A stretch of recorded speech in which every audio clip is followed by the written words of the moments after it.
யாத்திராகமம் அதிகாரம் 12.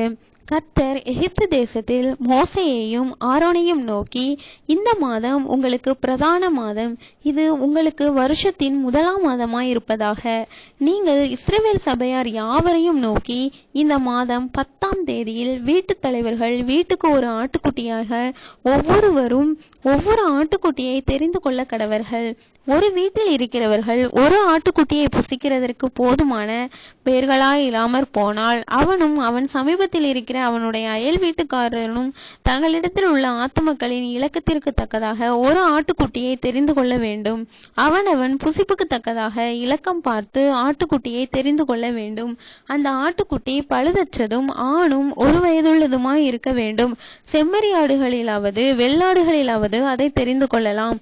அதை இந்த மாதம் 14ஆம் தேதி வரைக்கும் வைத்திருந்து, இஸ்ரவேல் சபையின் ஒவ்வொரு கூட்டத்தாரும் சாயங்காலத்தில் அதை அடித்து அதன் இரத்தத்தில் கொஞ்சம் எடுத்து தாங்கள் அதை புசிக்கும் வீட்டு வாசல் நிலைக்கால்கள் இரண்டிலும் நிலையின் மேற்சட்டத்திலும் தெளித்து, அன்று ராத்திரியிலே அதன் மாம்சத்தை நெருப்பினாலும் சுட்டு புளிப்பில்லா அப்பத்தோடும் கசப்பான கீரையோடும் அதை புசிக்க கடவர்கள்.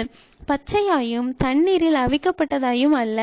அதன் தலையையும் அதன் தொடைகளையும் அதற்குள்ள யாவையும் ஏகமாய் நெருப்பினால் சுட்டதாய் அதை புசிப்பீர்களாக. அதிலே ஒன்றையும் விடியற்காலம் மட்டும் மீதியாக வைக்காமல், விடியற்காலம் மட்டும் அதிலே மீதியாய் இருக்கிறதை அக்கினியினால் சுட்டெரிப்பீர்களாக.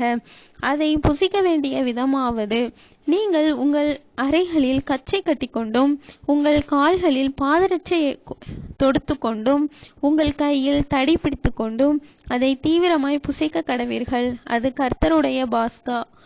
அந்த ராத்திரியிலே நான் எகிப்து தேசம் எங்கும் கடந்து போய் எகிப்து தேசத்தில் உள்ள மனிதர் முதல் மிருக ஜீவன்கள் மட்டும் முதற்பேராய் இருக்கிறவைகளை எல்லாம் அதம் பண்ணி எகிப்து தேவர்களின் மேல் நீதியை செலுத்துவேன். நானே கர்த்தர். நீங்கள் இருக்கும் வீடுகளில் அந்த இரத்தம் உங்களுக்கு அடையாளமாய் இருக்கும். அந்த இரத்தத்தை நான் கண்டு உங்களை கடந்து போவேன். நான் எகிப்து தேசத்தை அழிக்கும் போது அழிக்கும் வாதை உங்களுக்குள்ளே வராதிருக்கும். அந்த நாள் உங்களுக்கு நினைவு கூறுதலான நாளாய் இருக்க கடவது. அதை கர்த்தருக்கு பண்டிகையாக ஆசரிப்பீர்களாக. அதை உங்கள் தலைமுறை தோறும் நித்திய நியமமாக ஆசரிக்க கடவீர்கள். புளிப்பில்லா அப்பத்தை 7 நாள் அளவும் புசிக்க கடவீர்கள். முதலாம் நாளில் தானே புளித்த மாவை உங்கள் வீடுகளிலிருந்து நீக்க வேண்டும். முதலாம் நாள் தொடங்கி 7ஆம் நாள் வரைக்கும் புளித்த அப்பம் புசிக்கிறவன் எவனோ அவன் ஆத்துமா இஸ்ரவேலிலிருந்து அறுப்புண்டு போவான். முதலாம் நாளில் பரிசுத்த சபை கூடுதலும் 7ஆம் நாளிலும் பரிசுத்த சபை கூடுதலும் இருக்க வேண்டும். அவைகளில் ஒரு வேலையும் செய்யப்படலாகாது. அவரவர் சாப்பிடுகிறதற்கு தேவையானது மாத்திரம் உங்களால் செய்யப்படலாம். புளிப்பில்லா அப்ப பண்டிகையை ஆசரிப்பீர்களாக. இந்த நாளில்தான் நான் உங்கள் சேனைகளை எகிப்து தேசத்திலிருந்து புறப்பட பண்ணினேன். ஆகையால் உங்கள் தலைமுறை தோறும் நித்திய நியமமாக இந்த நாளை ஆசரிக்க கடவீர்கள். முதலாம் மாதம் 14ஆம் தேதி சாயங்காலம் தொடங்கி மாதத்தின் 21ஆம் தேதி சாயங்காலம் வரைக்கும் புளிப்பில்லா அப்பம் புசிக்க கடவீர்கள். 7 நாளளவும் உங்கள் வீடுகளில் புளித்த மா காணப்படலாகாது. எவனாகிலும்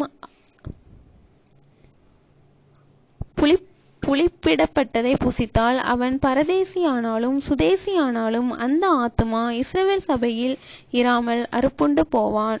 ஆமென்.